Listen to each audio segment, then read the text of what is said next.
성도 여러분들 안녕하십니까? 4월 22일 목요일입니다. 함께 하신 여러분들을 환영합니다. 저는 퀸즈교회를 섬기는 김희상입니다. 이제 기도하시고 시작하겠습니다. 하늘에 계신 아버지 하나님, 오늘 이 아침을 우리에게 허락하시고 주님의 생명과 구원을 누리며 살아갈 수 있게 하시니 감사드립니다.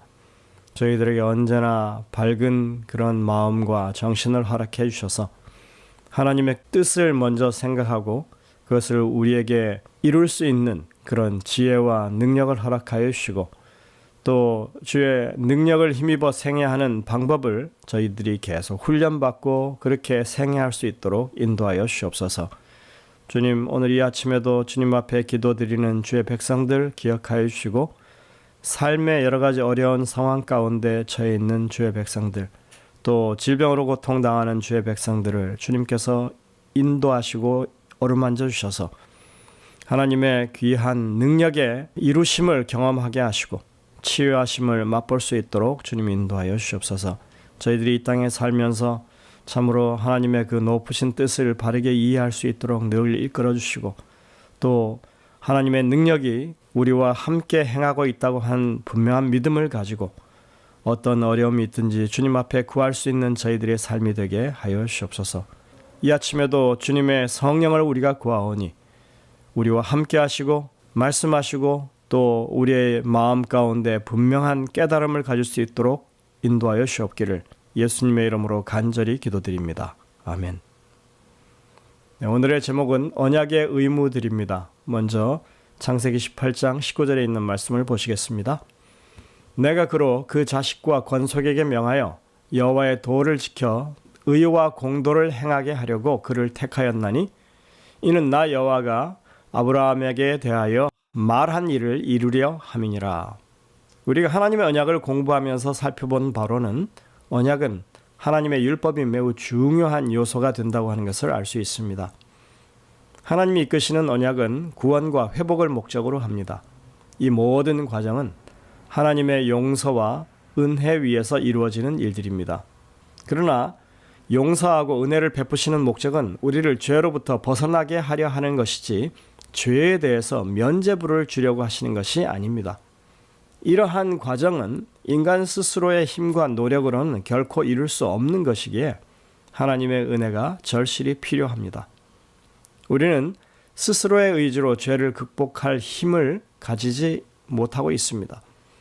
하나님의 능력을 통해서만 그것이 가능합니다. 이것이 하나님의 언약이 실현되는 원리입니다. 어제 우리가 살펴봤듯이 언약의 3단계에서 두 번째 단계는 그런 의미에서 아주 중요한 것입니다. 하나님은 우리에게 찾아오셔서 하나님의 율법을 지키라고 명하십니다. 오늘 본문 성경절을 보시면 아브라함과 그의 후손들에게 하나님께서 하나님의 말씀을 지킬 것을 명하셨음을 증거하고 있습니다. 이것은 무엇을 말하느냐 하면 하나님께서 아브라함과 언약을 맺으시고 그것을 재확인하는 기록들 가운데 언약의 증표가 문서화되지는 않았지만 하나님은 아브라함에게 하나님의 율법을 지킬 것을 분명히 말씀하셨음을 말하고 있는 것입니다. 하나님께서는 세상에 구원의 계획을 선포하는 일을 돕도록 하시기 위해 당신의 은혜 가운데 아브라함을 당신의 도구로 택하셨습니다. 그리고 그의 부르심에는 그의 가족 또한 포함되어 있습니다. 우리의 신앙은 자신뿐 아니라 가족에게도 관련되기 때문입니다. 저도 개인적으로 목회를 시작하고 일정 시간을 수련받은 후에 목사 안수를 받게 되었을 때 소명사라고 하는 것을 제출했습니다. 목회자로서 마음 가운데 하나님의 부르심을 그 확신하는 그것을 표현하는 것입니다. 그런데 이때 저뿐만 아니라 저희 집사람의 사명 진술서도 함께 제출해야 했습니다. 우리가 하나님을 위해서 일을 한다고 하는 것은 그저 한 개인이 독립적으로 일을 하는 것이 아닙니다. 한 가정의 구성원들로서 그렇게 함께 동역하는 일이라고 하는 것입니다. 본교 성경 주석에 보면 아브라함의 경우에 대해서 다음과 같이 설명하고 있습니다. 하나님이 인류를 대하는 것에 대해 알고 있는 것을 다가오는 세대에게 전해주는 것이 그의 전부였다. 아브라함은 가족과 함께 그리고 그들 앞에서 기도했을 뿐 아니라 제사장으로서 그들을 위해 간구했는데 이 관례를 다른 부조와 옛 성도들도 따랐다. 그는 선지자로서 종교의 이론과 실제를 가족에게 교육했는데 실제적 덕목에 강조를 두었다. 그는 이것들을 알릴 뿐만 아니라 행하도록 가족들을 가르쳤다. 아브라함이 그냥 혼자만 부르심을 받은 것이 아니라 가족들도 함께 부르심을 받았고 아브라함이 겪는 그 언약의 단계에 같이 그렇게 함께 동참했다고 하는 것을 생각해 볼 수 있습니다. 창세기 18장 19절은 은혜와 율법이 서로 어떻게 연관이 있는지를 우리에게 보여줍니다. 내가 그로 그 자식과 권속에게 명하여 여호와의 도를 지켜 의와 공의를 행하게 하려고 그를 택하였나니 이는 나 여호와가 아브라함에게 대하여 말한 것을 이루려 함이니라. 이 말씀은 은혜로 시작해서 아브라함이 하나님께 순종할 뿐 아니라 자신의 가족들 또한 하나님께 순종하도록 하게 할 사람이라고 하는 사실을 지금 보여주고 있습니다. 여기 믿음과 행위가 마땅히 그래야 하듯이 긴밀하게 결합되어 나타나고 있습니다. 비록 순종은 구원의 수단이 될 수는 없지만 이것이 하나님의 능력에 의하여 가능하다는 것을 보여줘야만 했던 것입니다. 그리고 하나님의 명령에 순종하는 그것은 자원하는 순종에 의한 것이어야 했습니다. 그것이 바로 하나님이 맺으신 언약을 통하여 실현해 보이려고 하셨던 그 내용입니다. 언약의 축복은 수혜자 편에서 특정한 조건을 충족시키지 않는다면 그것을 누릴 수도 유지될 수도 없는 것이었습니다. 비록 언약을 세우기 위해 그 조건들이 필요되는 것은 아니었지만 그 조건들을 지키는 것은 사랑과 믿음과 순종의 반응으로 되어야 하는 것이었습니다. 그러한 조건들을 충족시킴으로써 우리는 하나님과의 관계를 분명하게 사람들에게 드러내게 되는 것입니다. 이런 믿음에 기초한 순종을 보여줄 뿐만 아니라 그 자손에게서도 동일한 믿음의 순종을 보여주는 그런 성공적인 케이스가 성경의 아브라함의 기록에 나옵니다. 그것은 창세기 22장의 사건입니다. 아브라함은 하나님과 맺은 언약에 있어서 전적으로 하나님을 의지하여 순종하는 사람임이 증명되었습니다. 우리가 잘 알다시피 창세기 22장은 하나님께서 아브라함에게 아들 이삭을 모리아 산에 가서 번제로 드리라는 명령에 따라서 벌어진 사건의 기록입니다. 여러분들 그렇게 25년을 참아서 인내하며 믿음으로 낳은 아들이 이삭이었습니다. 그런데 이제는 그 아들이 이제 장성해서 청년이 되고 나니까 죽여서 번제로 드리라고 하는 하나님의 명령입니다. 참으로 어처구니 없는 하나님의 명령이 아닐 수 없었습니다. 아브라함은 하지만 곧장 그 명령에 순종합니다. 그는 지체하지 않습니다. 성경에 보면 시간적인 경과가 없습니다. 그냥 아침에 아브라함이 길을 떠났다 이렇게 기록하고 있습니다. 그는 예전처럼 하나님께 따져 묻지도 않습니다. 3일 만에 모리아 산에 도착합니다. 그는 사환들을 산 밑에 두고 이렇게 말합니다. 나와 아이가 함께 올라가서 제사 드리고 돌아오마. 여기에는 이 이삭을 제사 드리겠다고 하는 어떤 언급도 없습니다. 그리고 이제 두 사람 이제 아들 이삭과 단 둘이서 산에 오르게 되죠. 어릴 적부터 제사 드리는 일에 익숙했던 이삭이 아버지를 따라가다가 묻습니다. 아버지, 제사 드릴 나무와 불은 있는데 왜 제물인 어린 양이 없습니까? 오랜 침묵을 깬 이삭의 질문에 아브라함은 이렇게 대답합니다. 아들아, 번제할 어린 양은 하나님이 자기를 위하여 준비하실 거야. 아브라함이 얼마나 깊이 생각하고 또 생각했을까요? 그리고 그에 대한 아브라함의 이러한 대답은 정말이지 그의 온전한 믿음을 보여주는 대답이었습니다.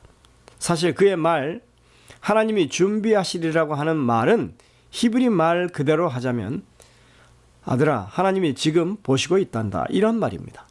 아들아, 번제할 어린 양은 하나님이 지금 보시고 있는 거야. 여기 준비하다고 하는 말은 문자 그대로 히브리 말로 본다라고 하는 뜻입니다. 아브라함은 내가 그 희생제물이라고 하지 않습니다. 그 희생제물은 하나님이 지금 보고 계신단다. 하나님의 특별한 섭리가 이 명령 속에 들어있을 것이라고 하는 그의 온전한 믿음이 지금 이렇게 드러나는 대답인 것입니다. 이제 그 두 사람은 산 위에 도착합니다. 그들은 단을 쌓고 나무를 벌려 놓습니다. 그리고 아브라함은 그 아들 이삭을 결박해서 나무 위에 놓았다라고 기록하고 있습니다. 이 모든 진행되는 과정 속에 아들 이삭은 아버지의 요청에 그대로 따랐고, 다시 말해서 그것이 하나님께로부터 명령이라고 하는 것을 알고 거기에 그대로 순응하는 모습을 보이고 있다고 하는 것입니다. 그리고 아브라함은 이제 하나님의 요청에 따라서 손을 내밀어 칼을 들고 아들을 향해 내려치려고 합니다. 그 순간 하나님이 사자가 그를 제재합니다. 이 말도 안 되는 하나님의 명령에 전적으로 순종하는 아브라함의 모습입니다. 그리고 이 말도 안 되는 아버지가 아들을 잡아 제사 드리는 일에 순종하는 아들 이삭이 여기 있습니다. 우리는 이렇게 아브라함과 그 아들의 모습을 통해서 하나님의 명령에 전적으로 순종만 하는 두 언약의 사람을 보게 되는 것입니다. 이것은 바로 하나님이 언약을 통해서 이룩하고자 하신 구원받은 성도들의 삶의 모습이 바로 여기에 보이는 것입니다. 이렇듯이 순종은 하나님께서 당신의 언약의 백성들에게 온전한 회복을 이루실 수 있는 방편으로 주어진 것입니다. 만약 두 사람 중에 한 사람이라도 불순종했더라면 하나님의 언약은 결국 깨어지고 말 것이었습니다. 이제 하나님은 아브라함에게 이렇게 말씀하십니다. 그 아이에게 손을 대지 말라. 아무 일도 그에게 하지 말라. 내가 내 아들, 내 독자라도 내게 아끼지 아니하였으니 내가 이제야 하나님을 경외하는 줄을 아노라. 창세기 22장 12절입니다. 우리는 아브라함이나 이삭의 순종이 하나님을 전적으로 믿는 그런 믿음 가운데 성령의 능력으로 된 것이라고 하는 것을 확인할 수 있습니다. 이것은 결코 아브라함 개인의 의지나 성향을 따라 이루어진 것이 아닙니다. 나중에 히브리서에서는 아브라함의 이 믿음의 행동, 아들을 정말로 죽이려 했던 그 순간에 대해서 이렇게 말하고 있습니다. 저가 하나님이 능히 죽은 자 가운데서 다시 살리실 줄로 생각한지라. 비유컨대 죽은 자 가운데서 도로 받은 것이니라. 히브리서 11장 19절입니다. 그는 하나님이 이삭을 약속하실 때 이 아들을 통해서 자손을 번성케 하신다고 했기 때문에 하나님이 이 아들을 내가 죽이게 되면 다른 아들을 주실 것이 아니라 이 아들을 통해서 주신다고 했으니까 이 아들을 살리셔서라도 그 약속을 이루실 것이라고 그가 확신하게 되었다고 지금 히브리서에서 설명하는 것입니다. 이것이 바로 성령이 아브라함의 생각 속에 이런 생각을 주신 것입니다. 그는 그렇게 하나님의 약속을 확신하는 믿음의 훈련이 되어 있었던 사람인 것입니다. 여러분들, 바로 이러한 모습은 후일에 모리아산, 다시 말해서 예루살렘에서 하나님이 그 아들을 보내셔서 십자가에 달려 죽게 하시는 일로 그것이 성취되는 것입니다. 그것을 상징하는 사건이 바로 이 아브라함의 모리아산 사건이었습니다. 이것은 하나님께서 아브라함의 경험을 통해서 하나님이 이 땅을 사랑하셔서 그 언약을 어떻게 이루실 것인지를 경험하게 하신 것입니다. 진정한 믿음은 순종을 통해서 나타나게 되어 있습니다. 예수님께서도 유대인들에게 너희가 아브라함의 자손이면 아브라함이 행한 일들을 할 것이라고 말씀하셨습니다. 순종은 은혜를 입은 자들의 삶에 나타나야 할 가장 확실한 증거입니다. 아브라함을 비롯한 많은 믿음의 선구자들이 그랬습니다. 그랬던 것처럼 우리도 순종을 통해 하나님을 향한 믿음을 보여야 할 것입니다. 영감의 교훈에 보면 이렇게 고면합니다. 이와 같은 아브라함의 믿음의 행위는 우리의 유익을 위해 기록되었습니다. 그것은 하나님의 요구가 아무리 심하고 괴로운 것일지라도 신뢰해야 한다는 큰 교훈을 우리에게 가르쳐주며 자녀들에게 부모와 하나님께 온전히 순종하라는 교훈을 주는 것입니다. 증언보감 1권 353쪽에 이렇게 와이슨 권면하고 있습니다. 여러분들, 혹시 하나님의 뜻을 따라 사는 것이 우리에게 무언가 어려운 일인 것처럼 보이고 내게 손해가 되는 것처럼 그렇게 생각될 수 있을지 모릅니다. 그러나 하나님이 우리에게 그것을 하라고 하시는 것은 분명히 우리의 축복을 위해서 우리의 믿음으로 그것을 할 수 있도록 그렇게 능력 주시고 방책을 마련하시고 여호와 일에 하나님이 준비하신 가운데 그것을 하라고 하신다고 하는 것을 우리가 분명히 확신해야 할 것입니다. 우리도 아브라함처럼 정말 믿음의 순종하는 그런 하나님의 백성들로 이 하루를 살게 되시기를 간절히 바랍니다. 이제 기도하시겠습니다. 하늘에 계신 아버지 하나님, 참으로 아브라함이 그렇게 믿음의 훈련을 통하여 그 아들 독자 이삭까지라도 하나님의 명령에 순종하여 그렇게 죽이려고 했던 그 사건을 저희가 보면서 하나님의 언약을 받은 우리가 어떻게 주님과의 그런 신뢰 관계에서 살아야 하는지 우리가 분명히 깨우침을 받게 하시고 그런 믿음의 행보를 계속해서 걸어갈 수 있는 저희 모두가 되게 인도하여 주시옵소서. 그래서 하나님께서 우리를 통하여 복의 근원이 되겠다고 하신 그러한 약속들이 우리 주변의 많은 사람들에게 이루어질 수 있는 그런 일이 생겨나도록 주님 우리를 지키시고 믿음 안에 세워주시옵소서. 이 하루의 삶을 주님께 의탁하오며 예수님의 이름으로 간절히 기도드립니다. 아멘. 네, 여러분들 오늘도 이 주신 말씀들을 깊이 묵상하면서 주님의 음성을 듣게 되시길 바랍니다. 저희들은 내일 다시 뵙겠습니다.